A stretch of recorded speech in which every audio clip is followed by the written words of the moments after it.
सब युगों में राम नाम का प्रभाव, पर सब युगों की अपेक्षा राम नाम कलयुग के लिए क्यों?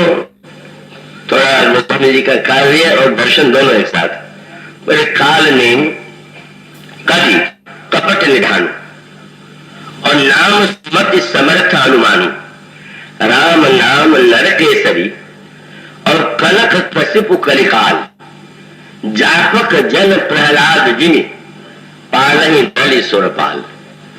उन्होंने कहा यह जो कलयुग है वह हिरण्यकशिपु है, महापापी महान शक्तिशाली और भगवान के नाम का विरोधी। यह कैसे? उनका कलयुग है हिरण्यकशिपु, और यह जो भगवान का राम का नाम है जप करने वाला प्रहलाद, कलयुग हिरण्यकशिपु, और यह जो कलयुग रूप हिरण्यकशिपु है जो जप करने वाला प्रहलाद के समान है, वह जब जप करता है प्रेम से तो राम नाम रूप नृसिंह प्रकट हो जाते हैं और इस कलिका धूप हिरण्यकशिपु को मार देते हैं। कार्य नेम कवि कपट निधानु, नाम स्वति समर्थ हनुमानु, राम नाम नर केसरी कवक कशिपु कलिकाल, जापक जन प्रहलाद जिमि पालहि बलि सुरसाल।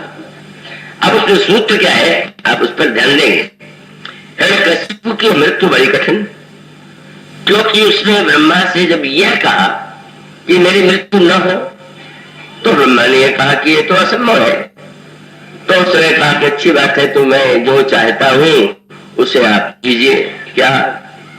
मैं न बाहर मरू न भीतर मरू, न दिन में मरू न रात में मरू, न अस्त्र से मरू न शस्त्र से मरू। अब इतने मार्ग मृत्यु के इसलिए रोक दिए कि मैं मरूंगा कहां? न दिन में न रात में, न भी आगे न भीतर, न अस्त्र से न शस्त्र से। तो लेकिन जब भगवान नृसिंह के रूप में आए तो उसने भी कह दिया था कि न मनुष्य के हाथ से मरे न पशु के हाथ से। तो भगवान तो कौतुकी है। अब जब नृसिंह बन गए तो नर नहीं है, क्या कहें उन्हें? मनुष्य कहें कि पशु कहें? आधा शरीर नर का और आधा ऊपर सिंह का।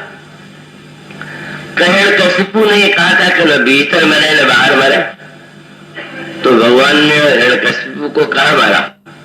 महल के भीतर मारे तो भी वो वरदान की समस्या है, और बाहर मारे तो भी वो वरदान से सुरक्षित है।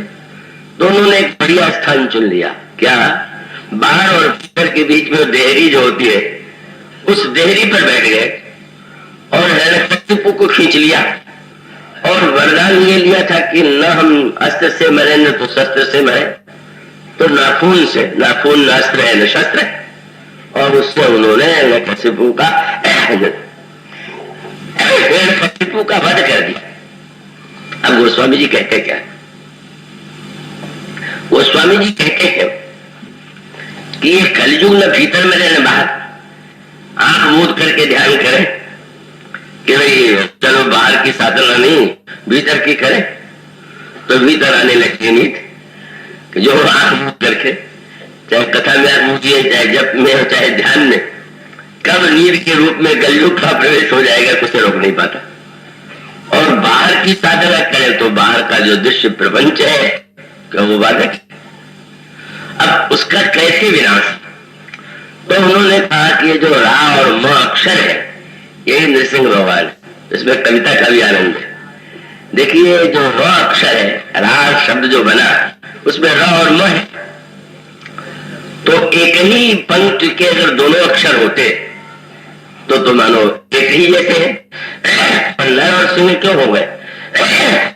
र जो है वो यवर्ग का अक्षर, यह लव, और उसके साथ म जो है वो पवर्ग का है। जब दोनों को मिला तो राम बोले नरसिंह बन गए। आधार है र, हम एक और र दूसरी और म, तो ठीक नरसिंह भगवान। और उसका मूल तत्व यह है कि अंतरीय हृदय की साधना की भी जो समस्या है, और बहिरंग जीवन में जो बहिरंग हम तीर्थ में जाए, मंदिर में जाए, अनेक कर्म करें, उसके साथ भी समस्या जुड़ी हुई। उसका समाधान कहां से मिलेगा, कैसे मिलेगा? मानो उन्होंने कहा कि भाई भीतर और बाहर किसको कहां बैठाना है। यह राम नाम जो नृसिंह है उनको देहरी पर बैठा दीजिए। और देहरी क्या है? हृदय भीतर, आंख बाहर और जिह्वा भीतर और बाहर, होठ दोनों। तो इसलिए आपने कहा कि यह राम नाम ही ऐसा है जो देहरी वाला है, भीतर और बाहर दोनों के साथ जुड़ा हुआ। और इसलिए दूसरा भी रूप वो दिया। प्राचीन काल में जब दीपक जलाते थे और अधिक साधन न हो तो देहरी पर दिया रख दिया, तो भीतर भी प्रकाश बाहर भी प्रकाश। तो गोस्वामी जी ने कहा भाई भीतर और बाहर का झगड़ा अगर मिटाना हो, भीतर और बाहर की समस्या का समाधान करना हो, अगर रूप में कलयुग को मिटाना हो तो राम नाम मणि दीप धरु जी है देहरी द्वार। तुलसी भीतर बाहिर जो चाह सृजिया। राम के नाम के द्वारा आपका अंतर हृदय भी प्रकाशित हो जाएगा निर्गुण निराकार के रूप में। और राम नाम का जप करते हुए जो आपको भगवान राम के चरित्र का, लीला का वर्णन और श्रवण सुनने को मिलेगा तो बहिरंग जीवन निर्मित हो जाएगा। इसलिए वे कहते हैं कि सारी समस्याओं का समाधान यही है कि व्यक्ति जो है बाहर और भीतर, निर्गुण और सगुण, इसके विवाद में न उलझ करके बस रसना तू मेरे कहे रटो राम नाम दिल रात। कब कैसे कहे जपे, कैसे राम का उच्चारण करे। मैंने पितृगा में कहा राम राम जप, राम राम रम, राम राम रटु जीहा, राम नाम नव नेह मेह को मन हट होई बपिया। राम नाम जपो, राम नाम रमो और राम राम रटो।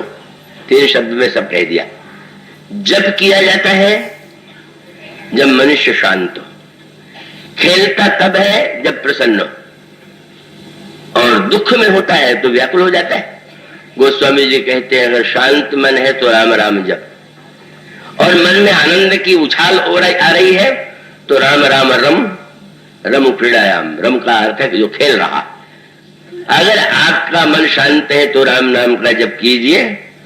अगर राम नाम आपके मन में तरंग है आनंद की तो राम नाम से खेलिए। और अगर दुख हो तो बोले राम राम रट, राम राम रट विकल्प हुआलो, जनु बिनु पंख विहग भया बेहालो। दुख में, सुख में, शांत मन स्थिति में अगर कोई वस्तु परम कल्याणकारी है तो एकमात्र राम का ही नाम है।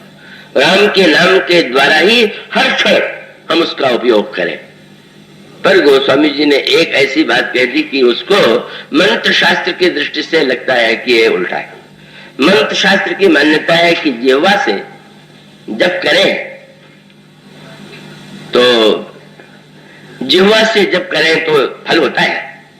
पर अगर व्यक्ति उपांशु के रूप में जिह्वा से शब्द मुंह से निकला तो भी नाम का जप मंत्र के जप का फल है।